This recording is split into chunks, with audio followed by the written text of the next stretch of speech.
maybe an update for the Archetype original podcast. I owe you guys some information. Over the last couple of weeks, I've run into some technical difficulties with the system that I built to help me produce the show and get it hosted and put in places where you guys can find it.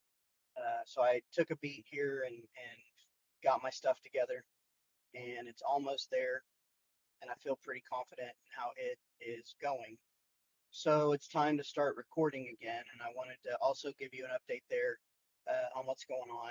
I've got some guest episodes that I'm beginning to schedule that will begin uh, next week. I think my first recording is August 6th. Hope to have that episode turned around really, really quickly so we can start getting this going again. And then I've also brought in a friend of mine, Michael Corcoran, who is a video producer who has a lot of experience interviewing and asking questions, and he's helped me with things for a lot of years. And he's going to do some interviewing of me because I do know that I have had some good success in interviews. I feel like things go better for me there, and this monologue stuff is just more challenging than I want it to be. It's actually preventing me from getting content out there that I think will help you guys. So we're going to make a shift, and we'll start recording those the week of August 10th. Our target is 8 to 10 episodes that will get recorded that I can present to you all in that format. So hopefully that helps. A couple of updates. I've been working really hard on this Archetype series, looking at all of the people right now that are biblical characters. If you've read the Bible or been close to it at all, there's a lot of people in there that lead, and there's good leaders and bad leaders. I started with Judas. I went to Joseph.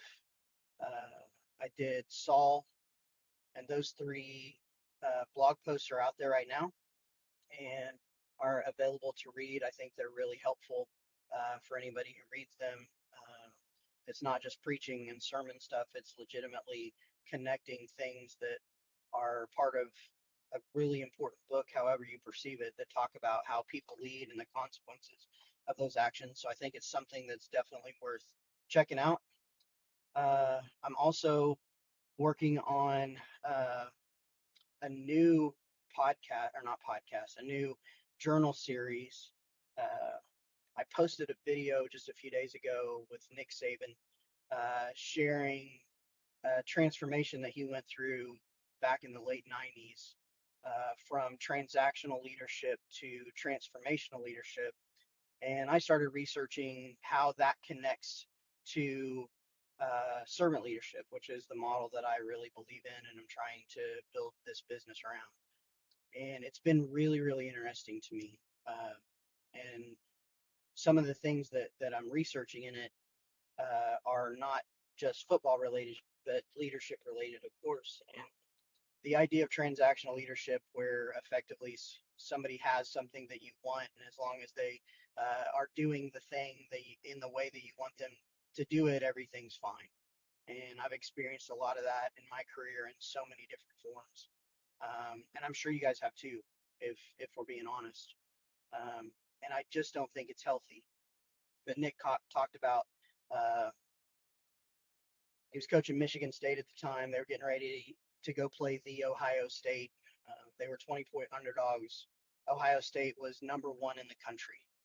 And Nick knew that his team couldn't win that game. There was no way he could coach them to win that game. He didn't understand how, and it was because he was a transactional leader. And if you can't get the outcome that you want, it's almost impossible to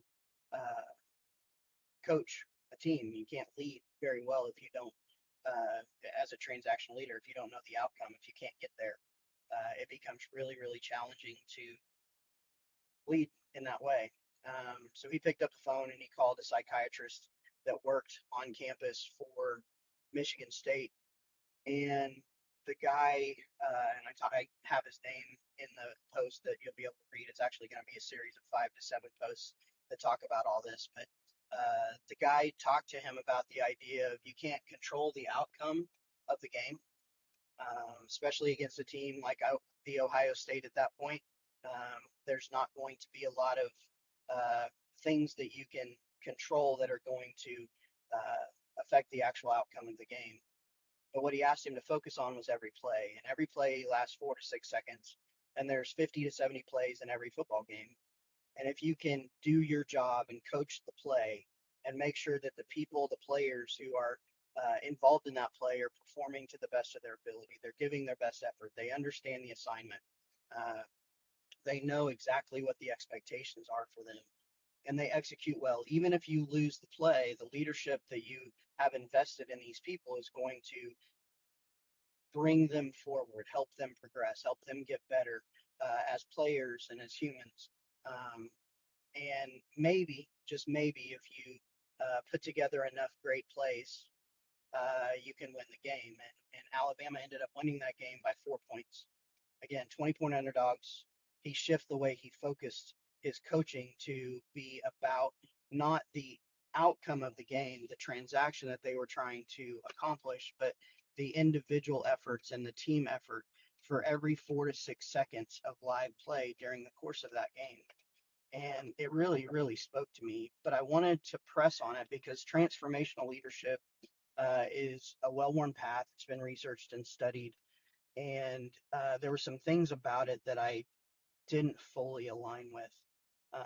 And I originally started researching it from the perspective of transformational leadership versus servant leadership. And what I've learned is they're very compatible. And there's one piece of the puzzle that I think makes not only Nick Saban as a leader great, but the methodology of transformational leadership that actually became what he called the process. And I'll talk in depth about it in the journal series.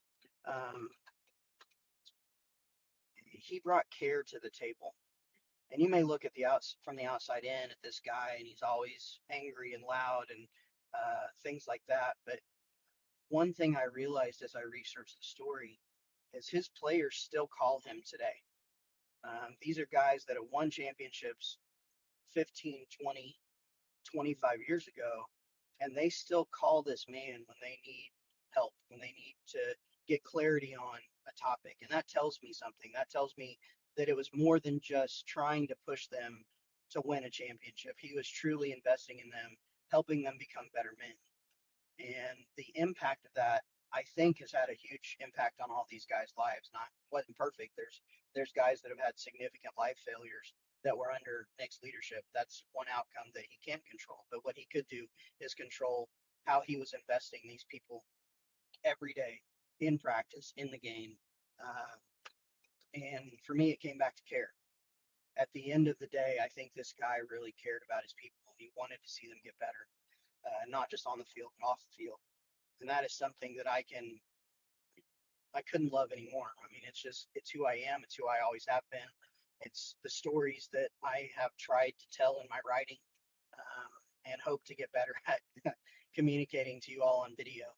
Um, so I really look forward to getting this series out. There's so much depth to it. I originally thought it was a single post talking about a guy that I had a lot of respect for and a form of leadership that maybe I didn't align with. And what I've learned about transformational leadership, when you bake care into that equation, it can have a huge impact on the outcome of a human's life. And if you can affect a human's life, they're going to perform better in every aspect of their life. They're going to have greater opportunities that present them.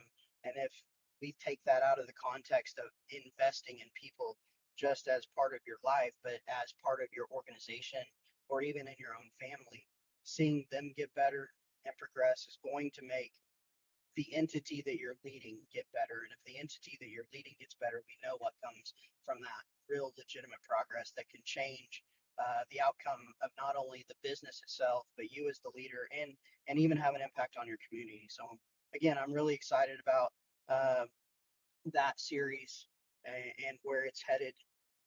And the last thing I want to share with you is I am getting ready to post the August devotional series. I don't know how many of you are following it. There's 250 to 300 that are consistently reading it from what I can see in the analytics. And it's dealing with the subject of accountability. And that is something that continues to increase in value for me. I've done my best throughout my life to hold myself accountable to those that I can trust are going to be honest with me and lead me down a good path. I got to say this: I've never made a decision in my life without that, not one. Um, and it has been a very foundational thing for me. And as I've spent the time over the last 30 days or so researching it from a biblical perspective, I just think it's something that we all need. And again, I don't care what your beliefs are. I really don't. But the idea that you're going to put yourself in a position where people who are wiser or more experienced than you, who can ask you hard questions and challenge you and uh, ask for a different outcome from you, is something that I believe needs to be a part of more of our lives. It's also a role that I fill for a few people. I have 6 or 8 people that I meet with on a regular basis from a mentorship perspective, and I have so much fun in those conversations. It's great to see the impact. I still feel like I'm a bit of an imposter, even though I've got a track record. Um, but I have these conversations with people, and the response that they give me in return. I just had one this morning with an amazing friend, and he listed off the changes that he's been able to make in his life through those conversations. So whether it's me or whether it's somebody else in your life, I just want to encourage you all to take some time and just know that you don't have to have it all figured out. And if you've got challenges, find people that you trust, find people that are wiser than you. And I promise you, there are always people wiser than you. If you think you've got it all figured out, that's a problem. Um, but find people that can invest in you, find people that can challenge you, find people that can encourage you. Um, the same input consistently over time generates the same output. And sometimes we have to change the way we do things to make a change in our life. So I think I'm going to wrap this up. I rambled on a little bit longer than I thought. So, new podcast format coming, new episodes with guests coming, some new journal series that I'm writing and I'm really excited about. And I just hope, again, that this is helpful for you all, and maybe it guides you in some way. And if it is, if the work that I'm doing, if the writing I'm doing, if this podcast eventually gets consistent enough so it can be a help for you, happens, I want to hear it. Please reach out. Please share your stories with me. Please uh, be critical. Not afraid of that either. If I say something stupid, I don't mind people telling me that. But please communicate. Please reach out. I'm here. And everything I'm doing right now is trying to put me in a position where I can help people around me continue to get better. And I hope that's you. We'll see you guys next time.